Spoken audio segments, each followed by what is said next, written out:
Rachel Baribeau here with Sunday Soul. We are back with season 2, and I am so thrilled to bring you my longtime friend. He was ranked, 97th out of 100 in the world's all-time greatest guitar players by Rolling Stone, and I'm going to make you blush like this whole interview, Robert. Robert Randolph is my guest today. Hello, my friend. What's up? How you doing? I am fantastic. I'm good, and you know what? Let me start there. I am fantastic, but I have to be honest. We talk about in the movement, and I'm changing the narrative, taking off the mask, not your COVID mask, but your mask that you hide behind, right? You say, hey, I'm good. Everything's good. It's good. During this pandemic, Robert, there's been days where I'm fantastic, and there's days where I have everything that I want to accomplish on the list, and all I can do is get myself to the recliner and watch reruns of The Office because it takes me away from all the madness. Talk to me about the pandemic and how you've dealt with that. Well, to be honest with you, I mean, other than going out and playing, I've been traveling so much for the last 20 years, right?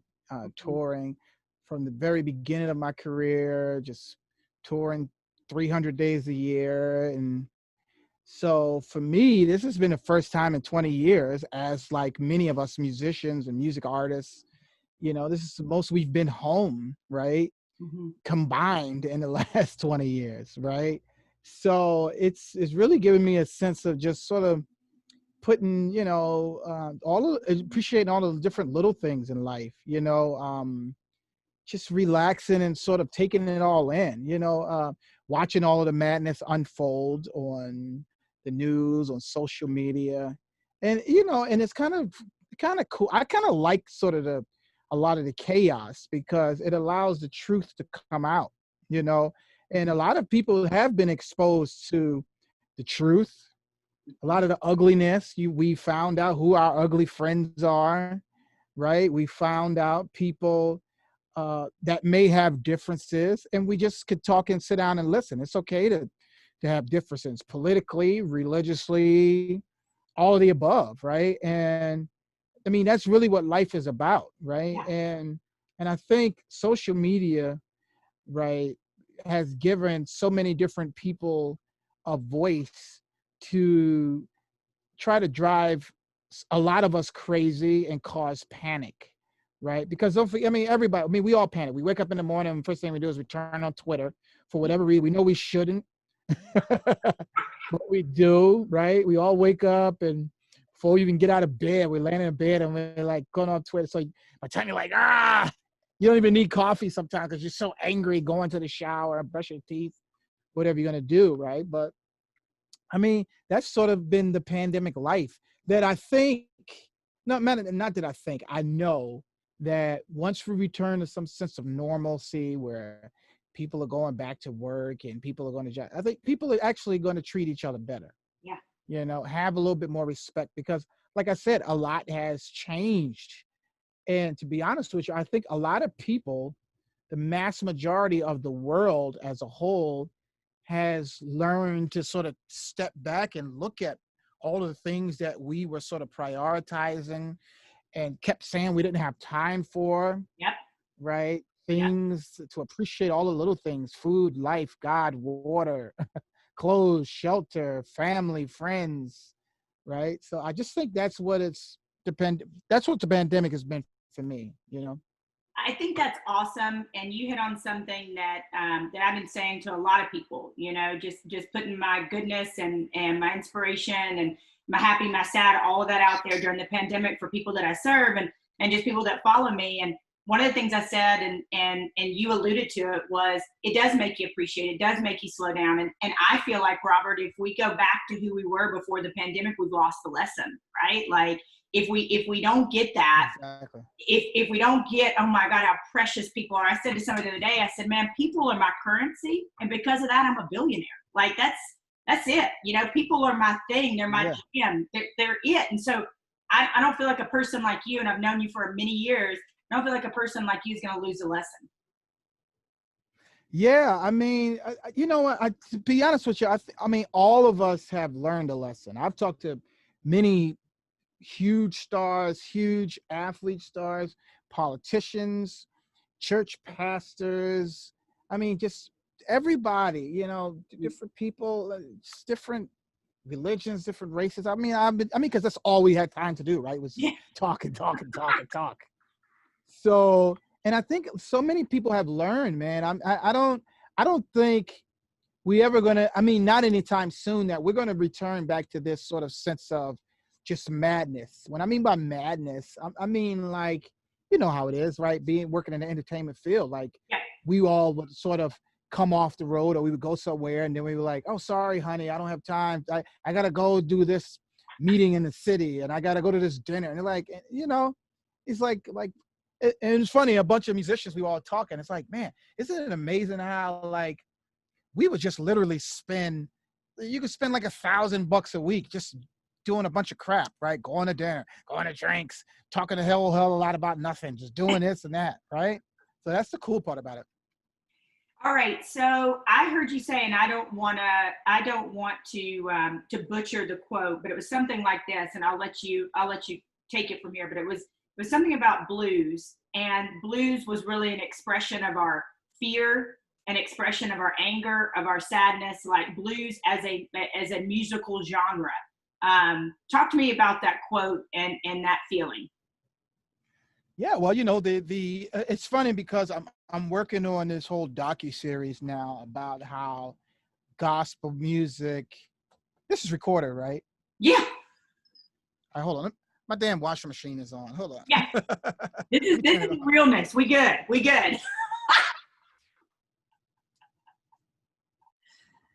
This is Sunday Soul. This is the realness of Sunday Soul. Doesn't get any realer than this. We got kids coming through. We got puppies barking. We got dogs barking. We got all sorts of stuff. This is real life, people. This is real life. No, that's all right. I just had to do that.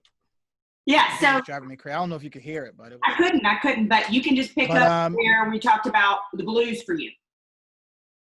Yeah, so the blues for me was just, you know, I'm working on this docu-series about basically gospel music and the blues, right? Mm-hmm. And how everything sort of come out of gospel music. Just the whole history of the music as we know now comes from out of sort of the very early slave recordings of American gospel roots music, right?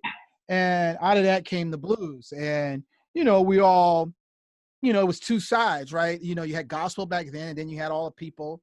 See, through life, see, this is what I'm saying about everybody freaking out about what's going on now, right? And I speak to my 90-year-old grandmother and her sisters who are still living, right? They're not freaked out. They're like, what are you guys all freaked out about? This is just a new change. You guys are witnessing the new change, yep. Right? So back then, going back to the gospel stuff, like you only had gospel, right? Which was that. And then so you had all these people who were like, because there was always some sort of evil part of, I wouldn't say evil, just gospel people with their own agenda. So all these people said, you know what, we're going to leave that and we're going to go start singing the blues.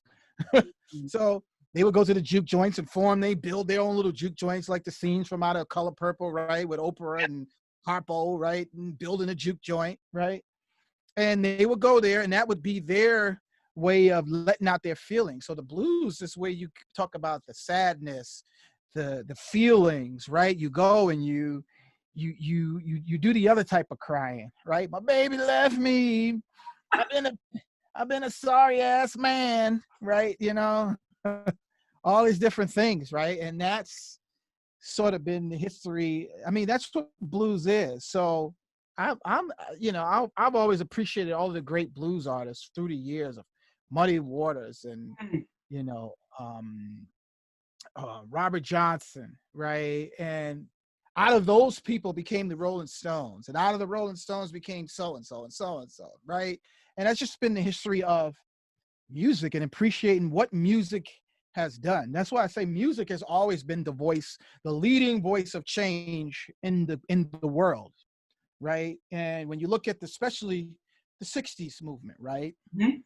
And when you look at the 60s, when you had all of these guys, you had Stevie Wonder, you had the Beatles, you had Marvin Gaye, you had all of these guys. I mean, And so if you would name all of those names back then, right, and you could put them to the people right now, whether it's Drake or whether it's Adele and whether it's, right, Justin Bieber, whoever it is, right? I'm just naming names. Yeah. But like you see what's missing, right? The bigger artists are not stepping up and making a change. And so we're all looking at like, who do we follow as a lead, right? The world is looking at that, right? Mm-hmm. Bob Marley you had back then, right? It's just, I mean, you can go on and on. James Brown, right? Yep. So many more that I'm missing that I'm leaving out, but it's just the point to where music has always been this leading change, because music is a universal language that brings us all together, brings all of our biases together. When the Beatles decided back then that they were not going to play any more segregated concerts, blacks were upstairs, whites were downstairs, right? They decide, like, things like that is what helped shape the world into what it is now, right? Mm-hmm. And that's just what it's just what life is. That's the power of music. It is the universal language. And when people say, well, what do you mean by that? I say, all right, so let me give you an example. I have a song. I may go to freaking, Sardinia, Italy, where nobody hardly speaks English. Nobody speaks English. They would sing all of the words to the damn song. You would go to Japan, right? Or China. We would be on tour and you go over there. People don't even know how to say, how you doing? Nothing. But when they hear your songs, they say the words to your songs. They can't speak no English. Yep. Right. Right. So that music, that they hear the music, they hear those words of those songs, and now they're singing those lyrics. So that's what music, it's the power of music. Okay. So that's such a great segue for this question. How do you think people such as yourself and others that will stand up in 2021, in 2022, in the near future, will help heal our land? How do you think music will help heal us as people, man? Well, I think as you can see, there's been so many stars that have been like just decided, let me write this song for change now, right? Yeah. And now I think people feel a little bit more obligated to I would hope so, yeah. Right? I mean, I've always done it my whole career, right? Just because me being a church boy, growing up in church, that's always been my thing, right? I was put on earth to be this guy to bring this sense of joy and helping people to get over the hard times in life, right? And all these different things, right? So I just think now you're going to see a lot of artists use the power of the microphone, right? Not to just be shaking ass and doing this and doing that, right? And hoes and whatnot, right? And I think it's just more, people are going to think more now when they go into the studio to prepare to make a record, because we all have a duty to each other, yes. Right? To respect. And now, as we could see, right, we've had President 45 who says whatever the hell he wants to say on Twitter and social media. So you have all these other people now just come out and say whatever the hell they want to say on social media, both, whether you call them left or right, blue or red, whatever the heck you want to say, right? Now everybody's just saying whatever they want to say. So I think now it's important for just that sense of how everybody, let's just come together. Let's just use this for the good, right? We've already seen us yelling. And when you look at the images, right? Like, it's kind of funny. Like when you put these still images of like the time that we're in now, and you go back to the 50s and the 60s, right? All you had to do is put color to one or put black and white to the other. Seems like nothing never happened, right? Yep. And so I'm not discouraged, because as my grandmother would say, she was like, listen, people just stop doing the work. Everybody just stopped doing the work. We just got comfortable, because don't forget, right? So after sort of the riots, right? The Dr. King riots and all these different things happened, right? Like people just sort of, it was kind of like, whoa, let's leave here. Let's let the blacks have this city, right? So right. Black people, right, who were only living in projects and these little shacks at that time, right? Very few people owned houses, right? Mm-hmm. So now blacks destroyed these cities or whatever because of the riots and whatever, and everybody moved to these major cities, and whites and other people went to the suburbs, right? And built the suburbs. And so everybody sort of ran out, and people were just living, right? Nobody else started, we were just assuming like, oh, those people are good. They're not that bad. Oh, those people are good. They're not that bad. Right. So now here we are back at this sort of, and it's not just, and I wouldn't say it's not even really just, it's not even black and white no more. This is just kind of like just good versus bad people, man. Woo! You know, Preach. That's really what it is, you know. And Yeah. I had a conversation with somebody the other day, you know, because I'm one of these guys that I'm always open to have conversations. And I was asking the guy, I was like, because he said something, and I've been knowing this guy for a while. I was like, well, so what would make you want to say something like that? He's like, well, you know, just how I said, he's like, oh, that's just how I grew up and so on. So I said, well, check this out, right? So you got a daughter, you got kids, they're 19, 20, and 25. Right? They're growing up with different people that you did not grow up. They're singing hip hop music and pop music and going to club and dancing with all these different people, Asians, black, Indian, blah, blah, blah. Right. Yeah. Right. So they don't have any history of these racist, these bigoted ties that you or your father or your mother may have had. So you're not going to pass. Yeah. You're not going to pass that down to them. They don't have there's nowhere, they're not going to go to a bathroom and the bathroom says colored bathroom and whites only, right? These things don't exist. It's in your head, right? So, I mean, so when you have a lot of these different things, like those people are listening to us, it's like, well, where are you going to go that's going to say that these people are listening to you? You know what I'm saying? You see what I'm saying? Those things are not here anymore. Yes. Right? Like we get online, we see each other, we're talking to each other. We go to college with each other. We go to high school with each other. Some people on the same football, basketball, baseball teams, right? We all go to a concert. Guess what? There is no blacks upstairs, whites downstairs, you over there, you over there. You get on a train and if you live in the Northeast, right? Everybody's on the freaking train. You get on a plane, everybody's on the plane. There's no whites in the back, blacks in the front, whites in the right? None of that. Yep. So it's like, you can't pass that thing on to your kids because they're not living in a segregated world. I 1,000% agree. And here's something else. What your grandma said, we stopped doing the work. Robert, we teach in the movement, and I'm changing the narrative. We teach whatever it is that you were born for, right? Whatever talents, whatever gifts you have, whether they're communication or sports, or for you being a musician, that's your platform. Yeah, and so exactly. You can use that platform to get rich and to me, and hoard and do all that. Or you can use that platform. What you need to do is use that platform to do the work. Like your granny said, to touch people, to help people. And I was thinking about it the other day, my God, what did we do before social media? All these people that feel like they have to mouth off and say things and no filter. Where did they journal this before? Did they go out in their yard and yell it? Like, like I said, don't forget, social media is originally designed for you to find your groups and your fans and your people alike. That's what it's designed for. Yeah. Let me find somebody who agrees with what I'm about to tweet or say, or Facebook, right? Facebook was designed for, let me find all of my old friends from college and old friends from high school, right? So, I mean, that's what it's originally designed for. It's to find people alike, right? For you to search, scroll until, oh, look at this tweet. I like this tweet. Oh, scroll. I hate this tweet, right? Scroll. That's what it's designed for. So, it's like I was saying, right? Like, you know, we just stopped doing the work. So the moral is like the evil it's always going to be around. That's why we got to keep doing the work.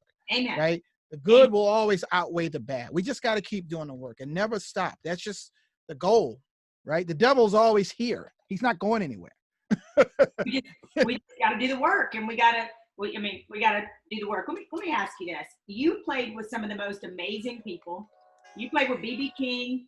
You played with John Mayer. You played with Dave Matthews, with Widespread Panic, with Eric Clapton. I remember years ago being at Jazz Fest, and a friend of mine was dating somebody that put on Jazz Fest, Robert, and I got to meet B.B. King, and I got to sit in a plastic chair on the back of his stage while he played, and I remember I was like tears streaming down my face.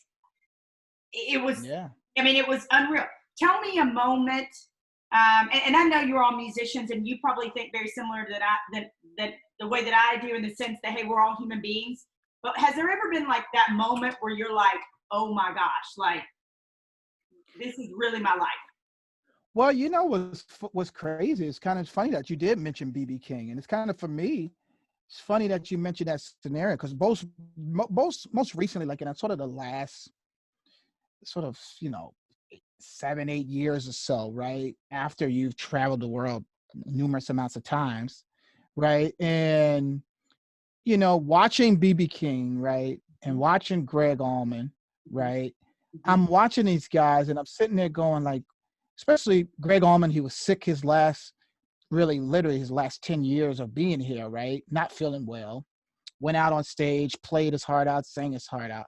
BB King literally toured every day until he died, right? So for me, I looked at it as like, this is what we're here for. This is what we're here to do. I'm just excited to play music until I die, you know, because it's like you feel left out, you know, and especially the great part about being here doing this COVID time that we're in, right? I'm sitting at home and people are like, why are you not doing more Zoom performances? It's like, well, I don't want to do a Zoom performance. I want to go out and play in front of live people. That's what we want to do. That's what BB King did till he died. BB King would have been died 30 years ago if he was subjecting himself to a Zoom, you know? I mean, you know, so, and it's kind of like we go, like the thing is we go into, we first sit down, we write a song, right? Then we go in the studio to record the song.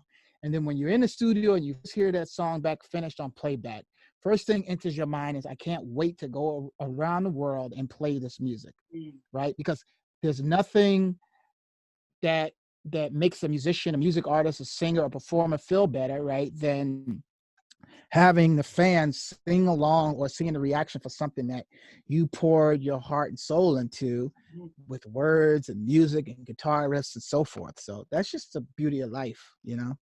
So we're likely going to be able to split this into 2 weeks because it's such an awesome interview. And so for those that are going to consume this both weeks, you're going to get a little bit of him, Robert, both weeks. But I don't know what's on your heart to play first, Robert, but I'd love if you would bless us, because that's what you do. This is your gift. This is your talent. This is your platform. Bless us with something, my man.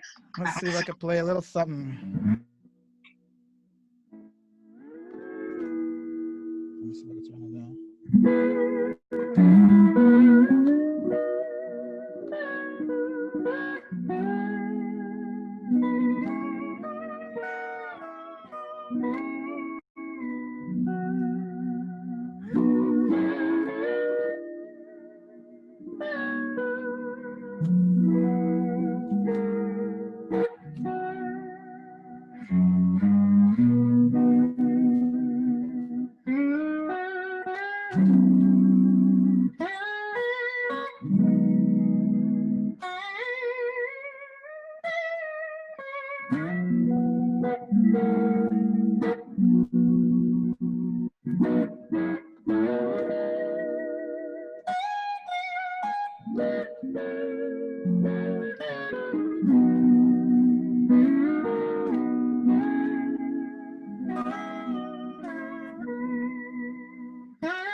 Okay, you brought a tear to my eye and What? my soul. And I don't know if you have people like this in your life, Robert. I know you come from a big family in the church, but my grandmother always used to say, she'd say, you know, save those tears for happy tears. So like, no matter what, it's usually one time a day I tear up over something that just brings me joy. It's my middle name. And hearing music makes me think about, I can close my eyes and hear music, and it takes me right back. I was listening to Pavarotti the other night, Nessun Dorma. Wow. Close my eyes and I could be back in Sicily in this amphitheater from 3 BC, 2018, right? Like 2017. I could close my eyes and be there. Yeah. I could close my eyes listening to you and be at a show. And I could imagine us being able to see you live again, Robert. And music heals, man. Wow. No, doesn't it, man? It makes you just feel, it makes us all feel so much better, right? It just brings out all of these emotions, the good times and the sad times. There's nothing nobody could do. That's just what, if you're a reader of the Bible, goes back to David. When David would play, the people would dance. So David wrote hymns, and all of these things. And here we are thousands and thousands and thousands of years later, right? Being influenced by that. So whether you're a religious person or not, music is the universal language, is the universal healer. It is something that every culture has a different style, no matter where you're from, right? Music touches the soul, and that's the beauty of it all.